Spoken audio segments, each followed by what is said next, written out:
ہر دین کا ایک امتیازی وصف ہوتا ہے، جیسے امتیازی نشان ہوتے ہیں کسی کے، کوئی امتیازی تعارف ہے جس کے وہ بندہ پہچانا جائے، جیسے لباس سے پہچانا جاتا ہے۔ حضور صلی اللہ علیہ وسلم کے غلام مصنون لباس پہنے ہوں گے، آپ خود دیکھیں کہ جو پادری ہیں ان کا اپنا ایک خاص لباس ہے، پنڈتوں کا اپنا لباس ہے جو ان کے مذہبی لوگ ہیں، دیگر مذاہب کے بدھ مت والے کے جو بھکشو ہیں ان کا اپنا ایک لباس ہے۔ تو حضور فرماتے ہیں میری امت کا بھی ایک امتیازی شان ہے اور امتیازی لباس ہے۔ وہ کون سا لباس ہے، کون سا خلق ہے، کون سا وصف ہے، کون کی صفت ہے؟ فرمایا خلق الاسلام بالحیا۔ فرمایا ہر دین کی ایک صفت ہے امتیازی، اور اسلام کی ایک امتیازی صفت ہے، اور وہ ہے صفت حیا۔ اگر کسی کی آنکھ میں حیا نظر آئے تو پھر گواہی دو کہ محمد کا غلام ہے، اور اگر صفت اس کے آنکھوں میں حیا کی دولت نہیں ہے تو پھر جو بھی ہو ہم نہیں جانتے کہ وہ کون ہے۔ اسلام والی صفت اور امتیاز اس کے اندر موجود ہے۔ تو یہ چھوٹی چیز نہیں ہے، شرم و حیا۔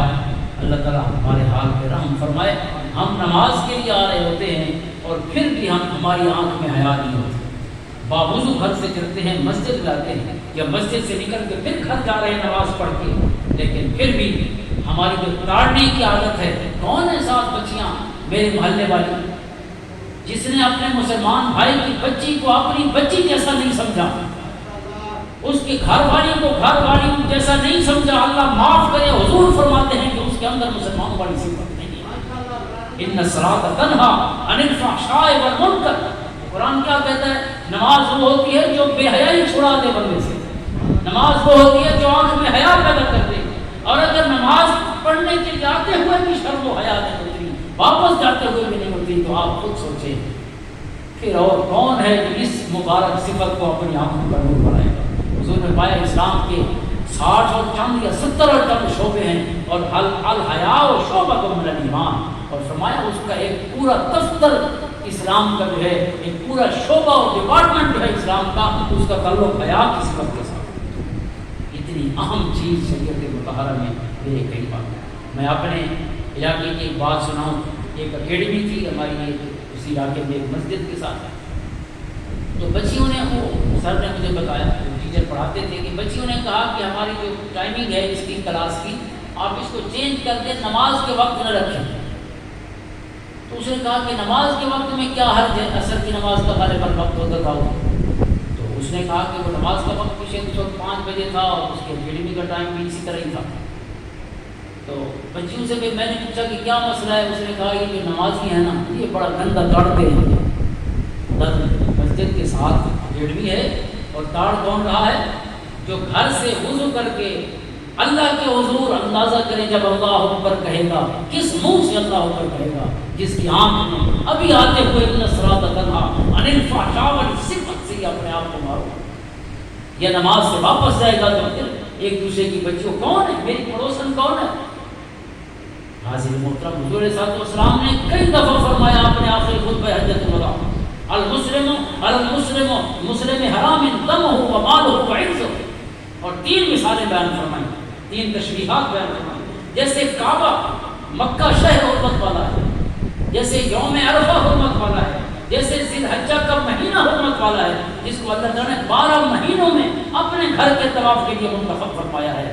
فرمایا جتنے یہ حرمت والے ہیں اتنی ہی ایک مومن کی عزت حرمت والی ہے، اس کی جان حرمت والی ہے، اس کا مال حرمت والی ہے۔ اور ایک مومن ہو اور اس مومن پر کم سے کم کوئی 1 روپے کا بھی اعتبار نہ کرے، حضور کا کلمہ پڑھنے والا ہو، اور اس پر 10 روپے کا بھی کوئی اعتبار نہ کرے، آپ اندازہ کریں کہ ہم پھر حضور کا نام لینے والے ہوتے کون ہیں؟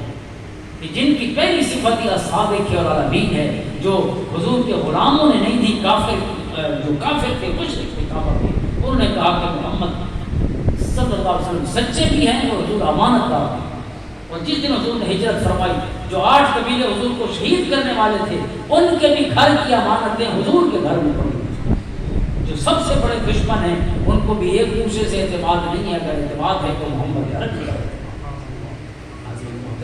یہ وہ صفتیں ہیں جو اصل مسلمان بناتی ہیں۔ تو حضرت عثمان غنی اگر حیا والے جو حضور کے غلام ہیں، قیامت کے دن ان کی صف بنے گی تو سب سے پہلا سرخین کون ہوگا؟ ان کا سیدنا عثمان غنی کامل الحیا والایمان، اللہ تعالیٰ نے حیا بھی مکمل کیا، چونکہ حیا مکمل ہو گیا تو ایمان بھی مکمل ہو گیا۔ لا ایمان لمن لا حیا علی، جیسے امانت کے لیے کہا گیا، کچھ حدیث میں اگر جو کثرت پر کلام ہے لیکن حیا کے لیے بھی کہا، لیکن حیا پر صحیح اسرت حدیث بھی بے شمار ہے۔ اس لیے حضرت عثمان غنی رضی اللہ عنہ کی یہ صفت بھی وہ ہے کہ 1,24,000 غلاموں میں بھی حضرت عثمان غنی کی صفت چاند کی طرح ہمارے سامنے چمک رہی۔ اللہ تعالیٰ آپ کے درجات بلند فرمائے، اللہ تعالیٰ آپ کی ان تمام صفات کا نور و فیض ہم سب میں پیدا فرمائے، اللہ تعالیٰ اسلام کو سمجھنے کی، اس پر عمل کی توفیق عطا فرمائے، اللہ تعالیٰ اسلام کی زندگی اور ایمان کی موت عطا فرمائے، اللہ تعالیٰ مفتی صاحب کی زندگی میں برکت فرمائے، صحت و تندرستی میں عطا فرمائے، ان کے بچوں کو، گھر والوں کو اللہ تعالیٰ عمر خضر عطا فرمائے، اور دین کی اس خدمت میں رب کائنات زندگی اور اسی حال میں ہم سب کو اللہ تعالیٰ خدمت دین میں ہی موت نصیب فرمائے، آمین۔ اللہم صلی علی محمد وعلی آل محمد وسلم۔ استغفر اللہ۔